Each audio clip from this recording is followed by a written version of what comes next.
Hi viewers, good morning. Welcome back to one more interesting video. I am Sharmila, the HOD of MBA Department, Newton's Group of Colleges. ఈరోజు మనం parenting tip 3 ఏంటో తెలుసుకుందాం. Parenting tip 3 కింద నేను మీతో మాట్లాడబోతున్నటువంటి అంశం తల్లిదండ్రులు పిల్లల కోసం నాణ్యమైనటువంటి సమయాన్ని ఎందుకు కేటాయించాలి, ఎలా కేటాయించాలి, ఇంకా ఆ సమయాన్ని పిల్లలతో నాణ్యంగా ఎలా గడపాలి అన్నది. మనందరికీ తెలుసు, ప్రతి తల్లిదండ్రి పిల్లల యొక్క భవిష్యత్తు కోసం ఎన్నో కలలు కంటూ ఉంటారు. ఆ కలల్ని సాకారం చేసుకునేందుకు కొన్ని లక్ష్యాలను పెట్టుకుంటారు.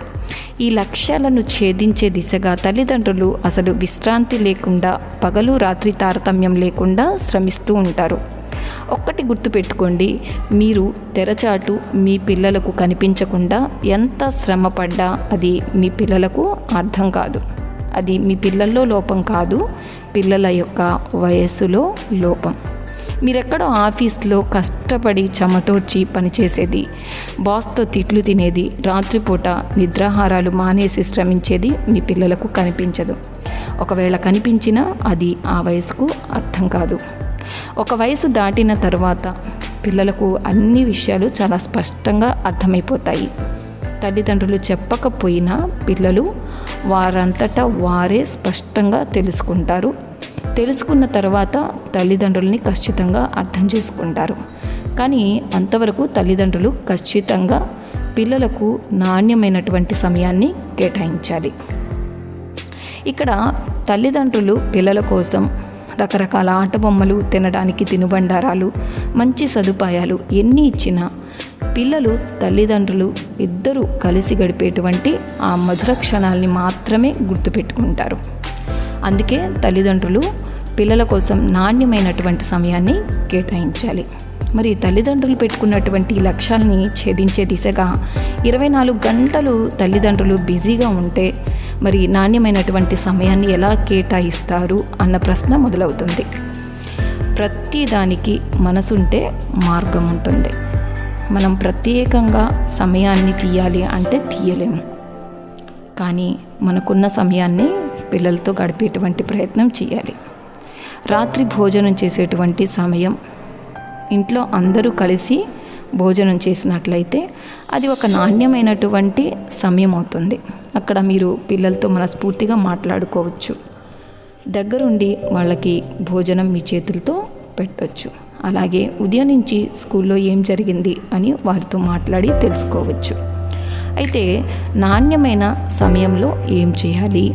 తల్లిదండ్రులు పిల్లలకు నాణ్యమైనటువంటి సమయంలో ఆటపాటలు ఆడుకోవడం, వారికి ఏమైనా సమస్యలు ఉంటే వారు చెప్పినప్పుడు వాటిని శ్రద్ధగా వినటం, అలాగే హోంవర్క్ చేసేటప్పుడు కాస్త సహాయంగా ఉండటం, అలాగే పిల్లలు ఏదైనా సాధిస్తే వారిని ప్రశంసించడం, ఆప్యాయత చూపించడం, ఇవన్నీ కూడా నాణ్యమైనటువంటి సమయాన్ని గడిపే విధానాలు. మీరు పిల్లలతో గడిపేటువంటి ఈ మధుర క్షణాలు పిల్లల మనసులో జీవితాంతం నిలిచిపోతూ ఉంటాయి. మీరు జీవితంలో ఏదైనా కాస్తంత ఆలస్యం చేసి సాధించవచ్చు, కానీ పిల్లల మనసులో మీరు నిలిచిపోవాలి అంటే ఖచ్చితంగా వారి బాల్యంలో మీరు నాణ్యమైనటువంటి సమయాన్ని వారితో గడపాలి. ఇలా నాణ్యమైనటువంటి సమయాన్ని పిల్లలతో మీరు గడపడం వల్ల పిల్లల్లో ఆత్మవిశ్వాసం పెరుగుతుంది. పెద్దలంటే గౌరవం, కుటుంబ విలువలు, ఇవన్నీ పిల్లలు నేర్చుకుంటారు. తల్లిదండ్రులు తోడుగా ఉంటే పిల్లలు ఎప్పటికీ ఒంటరిగా బాధపడరు. అదే వారి జీవితానికి అత్యంత బలం. కాబట్టి తల్లిదండ్రులారా, మీరు ఎంత బిజీగా ఉన్నా మీ పిల్లల కోసం సమయాన్ని కేటాయించండి. అది పెద్ద పెద్ద గంటలు కావాల్సినటువంటి అవసరం ఎంత మాత్రం లేదు. కొద్దిసేపు మనసారా పిల్లలతో గడపడం అది ఎంతో అమూల్యం. అదే వారి బాల్యం అందంగా తీర్చిదిద్దుతుంది, వారి భవిష్యత్తును ప్రకాశింపజేస్తుంది. ఒక్కటి మట్టుకు బాగా గుర్తుపెట్టుకోండి, తల్లిదండ్రులు పిల్లల దగ్గర ఎంత మాత్రం నటించకండి. మీ నటన పిల్లలకి ఇట్టే అర్థమైపోతుంది.